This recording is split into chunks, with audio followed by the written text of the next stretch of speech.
I think the camera cut off on me then, I'm not sure how much was lost.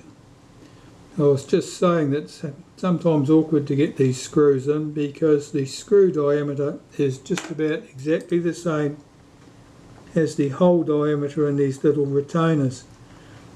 So they tends to be a bit hard to get the screw to start sometimes.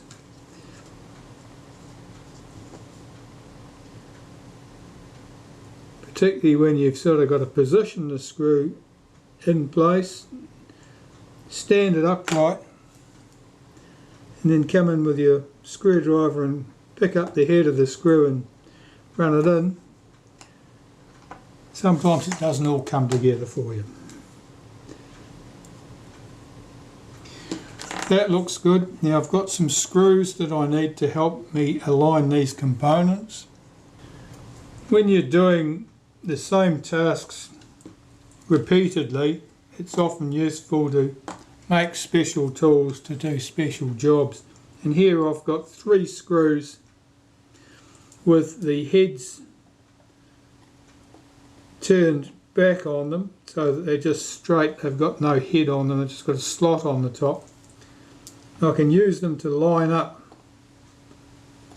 these components as I assemble them.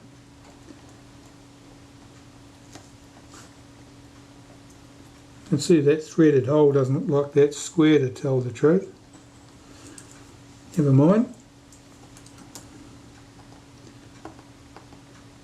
Now there are 4 screw positions, but I find that having 3 of these screws is adequate to hold everything in place.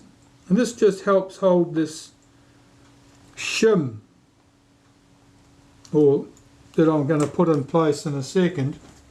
It helps hold it in alignment, because otherwise it's very difficult to get this all in a line and closed. So I'll just wipe this with a bit of naphtha.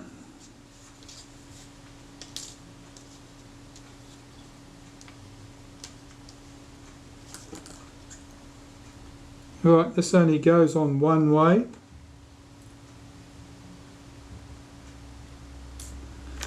So I've got that located with these 3 screws.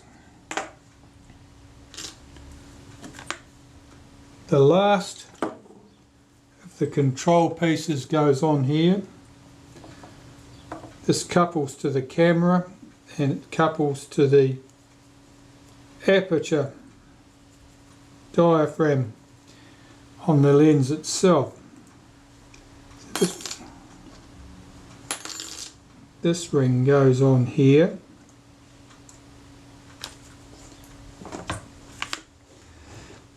Now to get these components together, we've got to line up. These components have got to come through around the edge of the case. Obviously we've got to get the 3 screws lined up with the screw holes, but we've also got the coupling for our rangefinder cam here. There's a fork in the centre here, so I normally line that up with that screw hole at that point because it's easy to find, it's convenient for me. And just checking to make sure I've got this the right way up, so I want it over there, so I'll move that coupling round to there.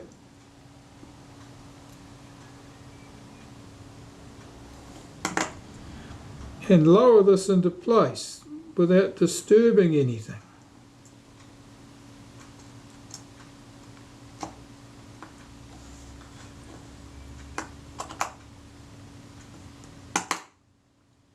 Now I just flicked that lever, the depth of field point lever there, I just gave that a flick and that seated that nicely. I'm just going to check this now. What I'm interested in making sure is that the depth of field point has come together at the centre there, or symmetrical around it. Let's see what happens.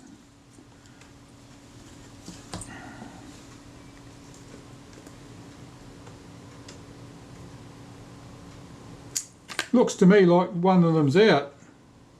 I think I've got them closer at one end than the other. Let me have a look at that from the front.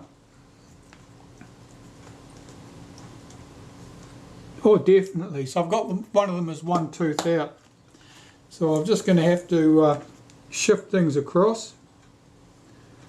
Let me disassemble this. So this is where it all goes to custard and you end up having to redo half of the work you've just done.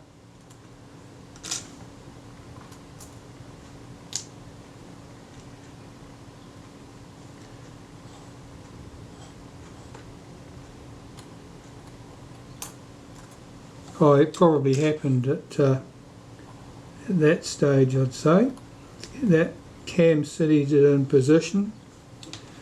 Right, and that depth of field pointer should have been around hard against its stop, which is there. Okay.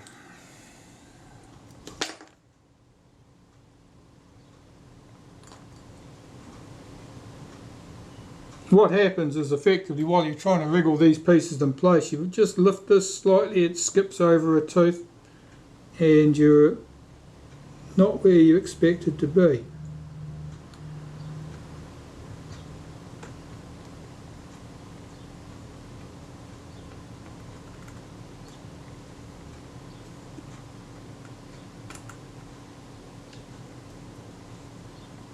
That still looks good.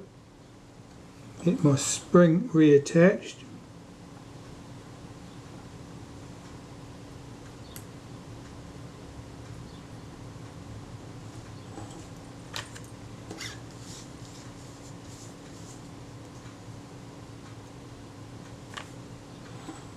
Here's our shim.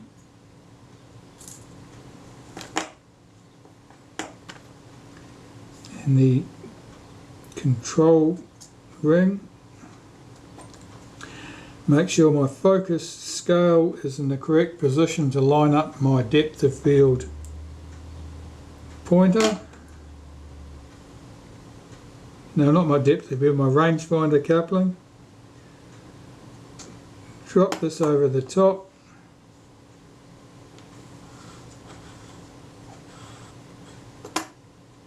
Flick that lever, settle everything in place and check and see what I've got. Well, that looks just about exactly the same to me.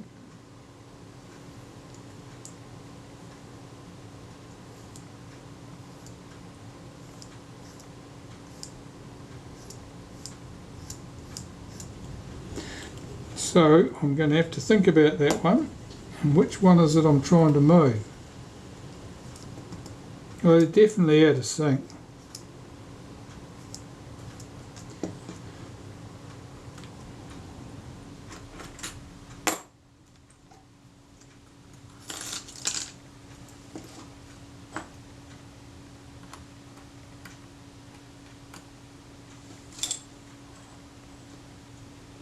See if I can move these manually. Yeah, that one there needs to be round one further.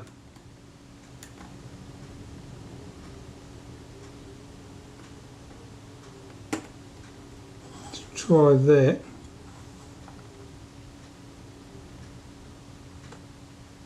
That's him. That's the one I want. Now that was awkward to get into position. It felt like pushing it round too far.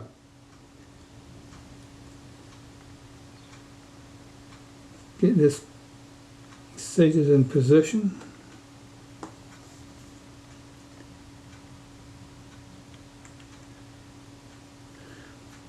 That's not seating correctly there. That's better.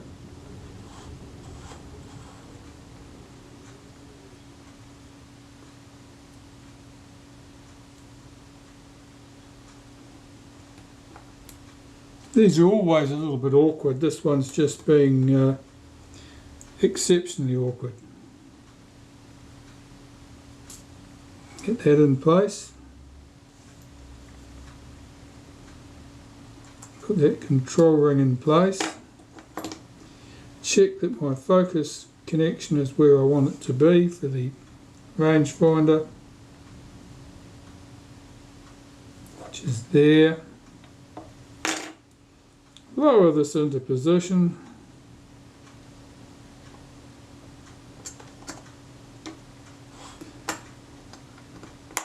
Flick that lever.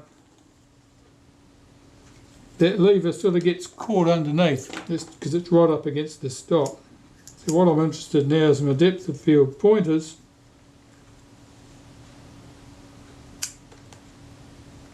They're symmetrical now.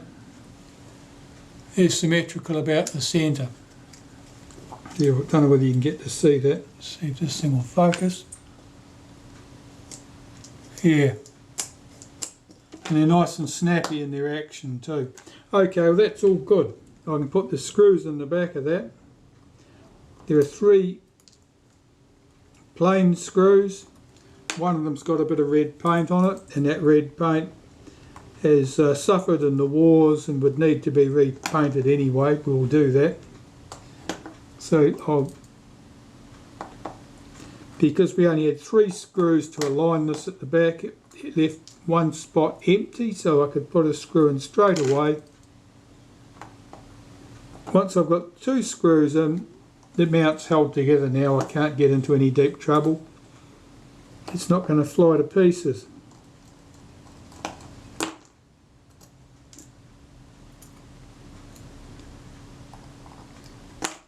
With these 4 screws at the back here, they're nickel plated, fairly small.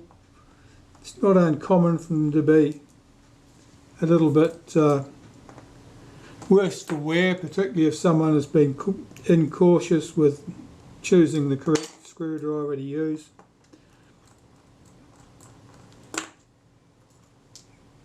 If one of the screw heads is a bit mutilated, you make that the red screw.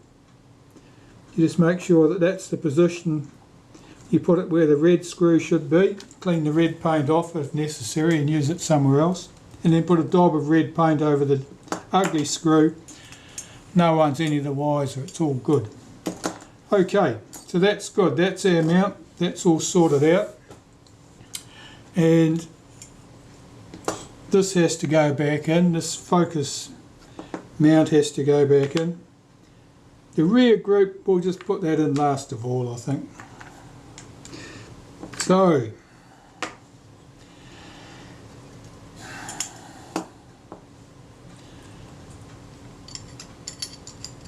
I'm going to apply some helical grease to the helical. I'll apply a little molybdenum paste to the fork here that couples to the aperture, to the diaphragm, and this little notch here which couples to the alignment pin in the mount. Both of those areas I'll wipe with a little bit of molybdenum paste, but that's all.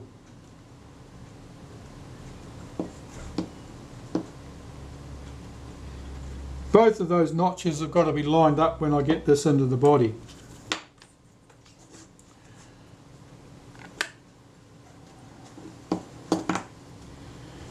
The focus helical, I want my helical grease. The grease I'm using is Helimax XP.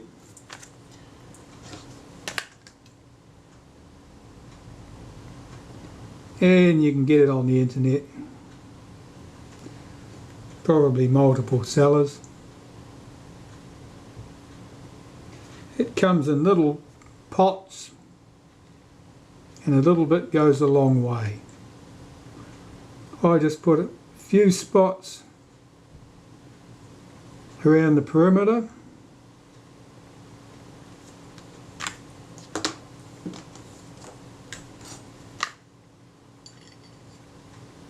Put the outer helical on.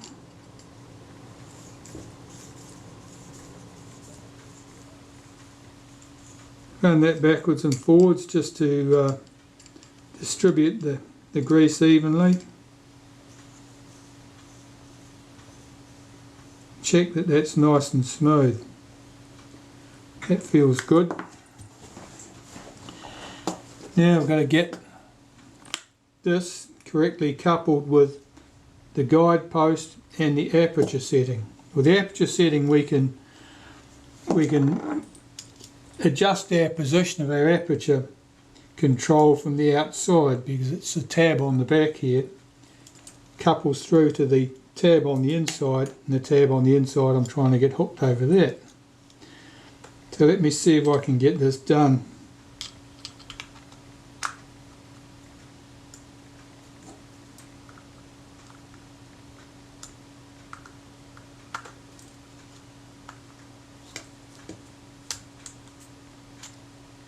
No, I've got that, it slid down onto its guide post, but I've missed my aperture setting there, so I've got to see if I can get this right. Sometimes it's easier with the helical off so that you can see what you're doing down the side there.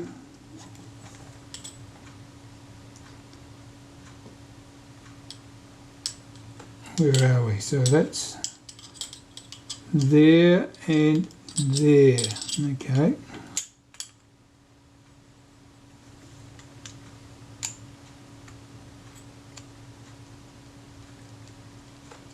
Now I've got that on the guide post, but I've missed my aperture setting again.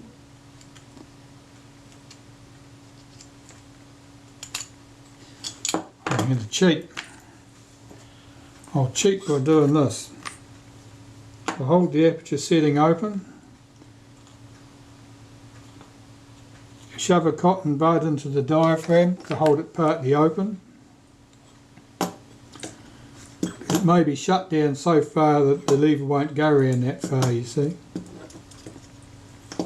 Now let's have a go. There's my guide post. They are a bit more than 90 degrees apart, something like that.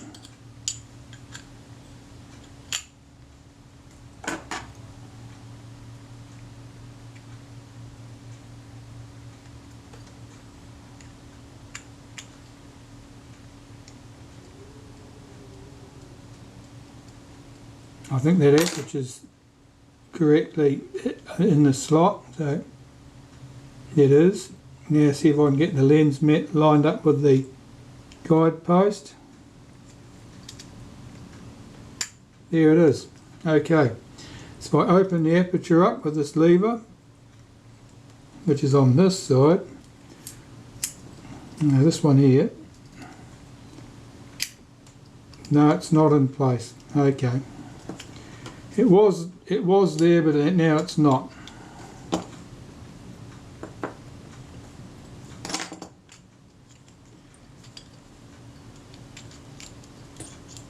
Yeah, just to that side of it there, I think.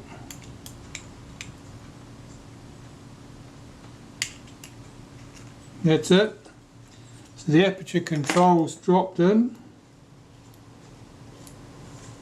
and the lens is dropped back into on the guide post. I'll put the outer helical in place.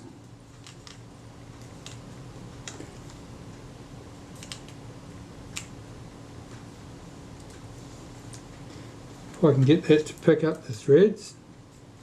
There it is.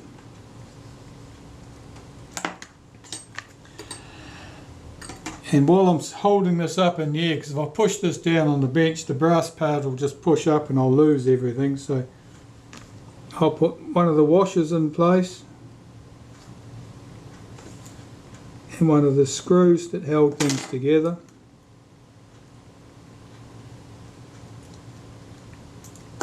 Okay.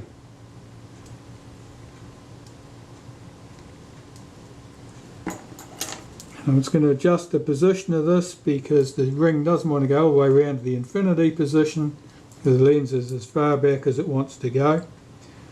Let's start with that. It feels quite tight there.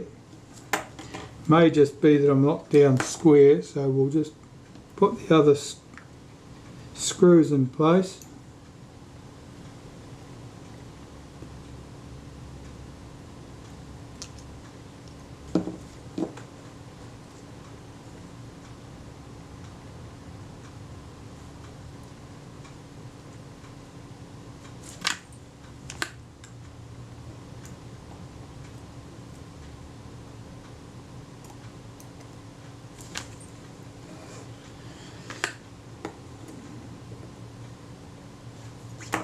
a bit like the other screws and plates at the back of the camera, these screws are pretty close matched to the hole in the size of the washers.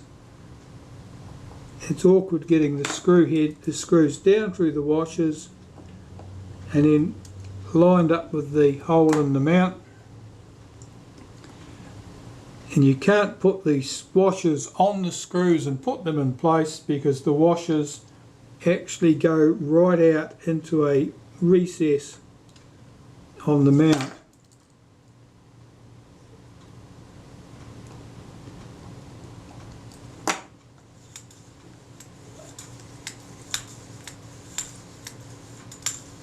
That's better.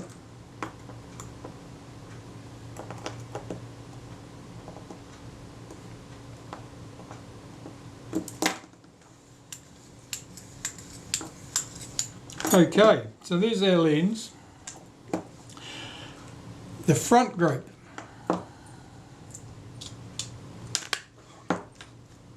Well, we have this piece that goes in, and that actually fits into a notch. It's got a little tab on it. It fits into a notch in the body.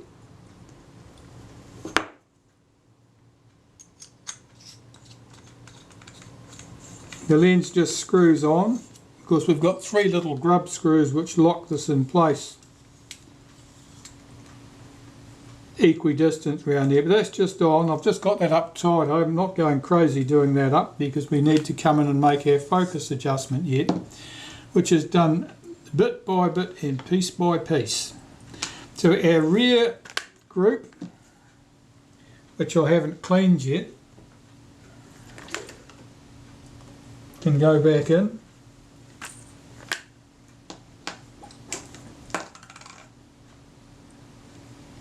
And this is quite clean anyway, so this is just about a superfluous operation really.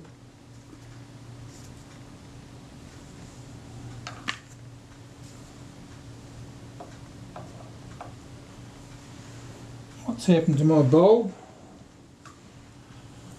I'll find my puffer. Alright, just put that into place.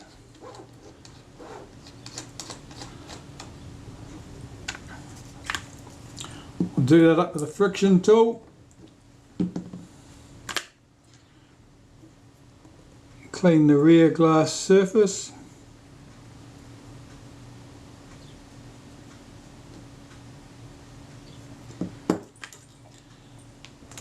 Now I need to test that on a camera, and I've got a test camera for doing things like that, which I'll just fetch and test.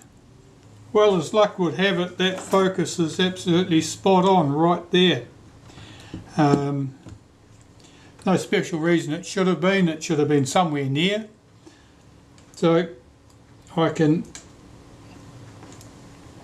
deal to this now, and basically all I need to do is remove my front group again. We haven't got that locked in position.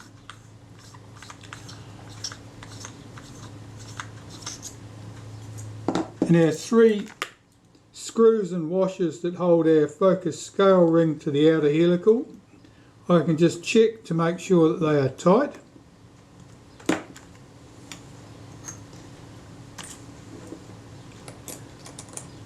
Put that ring back in place.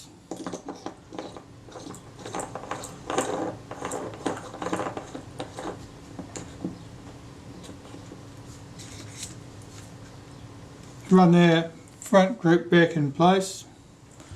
Check that again on the camera.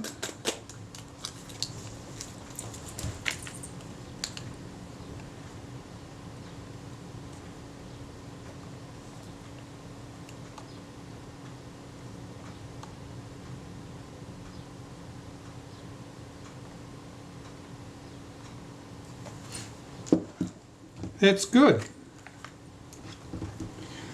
So we can lock that front group in place now. I'll take that off the camera. And we have our 3 tiny screws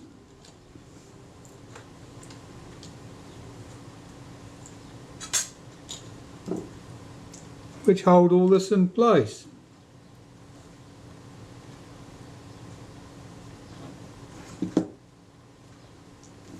Now where's the top part of the lens is, which way up on the camera? This way up.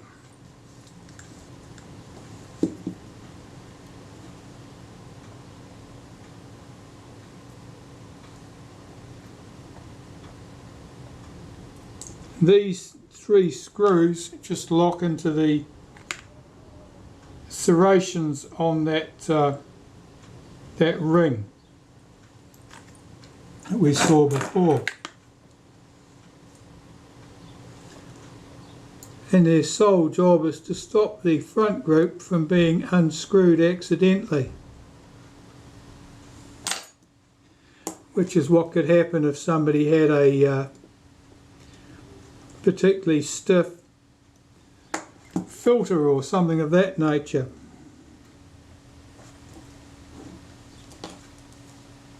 And of course the lenses are a fairly large diameter and long enough that you could get a good grip on that with your hand and unscrew it too if you didn't know what you were doing.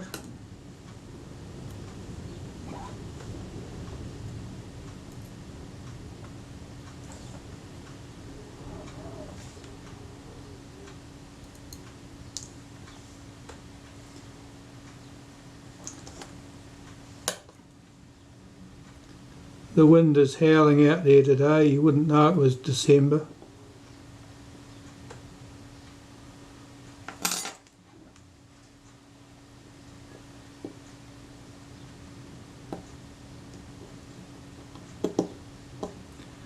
That must be the position, it was a bit chopped out, that's okay. There's our lens, all ready for service and nice and clean. There's the black plastic ring which will basically just form part of the packaging. The lens hood for one of these lenses is quite a different beast altogether. So what else have we got here?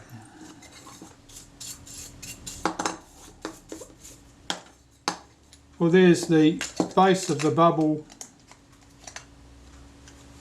that it clips into, and the lens bubble itself, well this one's had a hard life. As you can see, it's got a substantial crack in it, but it's still in one piece. I don't know whether it's worth trying to do anything to that or just leave it as is. Might be just as easy to leave that as is. Oh, I've got to return the focus to infinity position or we'll never get the top on this. That's better. There we go.